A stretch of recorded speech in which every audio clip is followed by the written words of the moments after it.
Janine, umatake ang pagiging professional pagdating sa trabaho kahit nagluluksa pa. Eko, so proud sa nobya.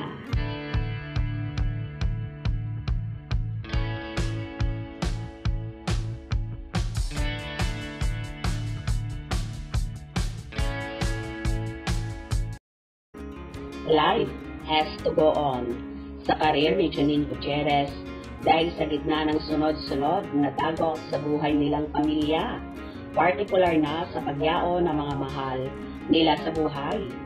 Balik trabaho na ang actress.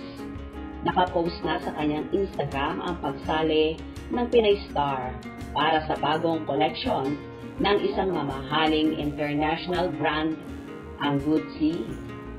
Makikita ang ilang larawan ni Janine na ibinida ang isang tote bag ng nasabing brand, pati na ang relo na nakakabit sa kamay nito.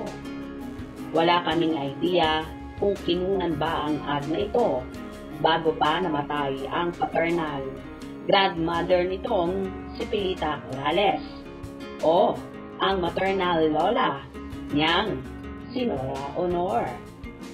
At kamakailan naman ay ang kanyang uncle na si Ricky Davao. Lumalabas ang pagiging professional sa trabaho ni Janine na kahit nagluluksa pa ang kanyang buong pamilya, may mga dapat itong tapusing commitment.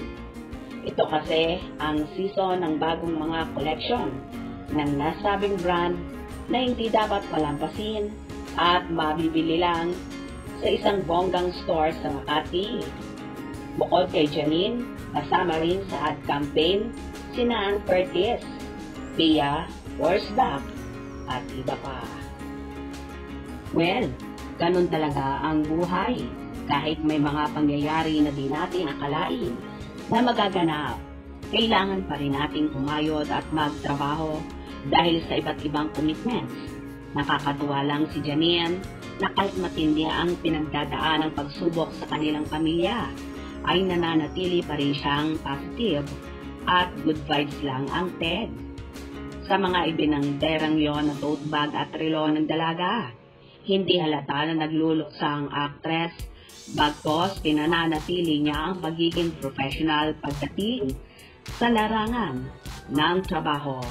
Kaya naman so proud at lalong nai-inlove ang nobyo ni Janine na si Jericho Rosales dahil sa pagiging dedicated nito sa work.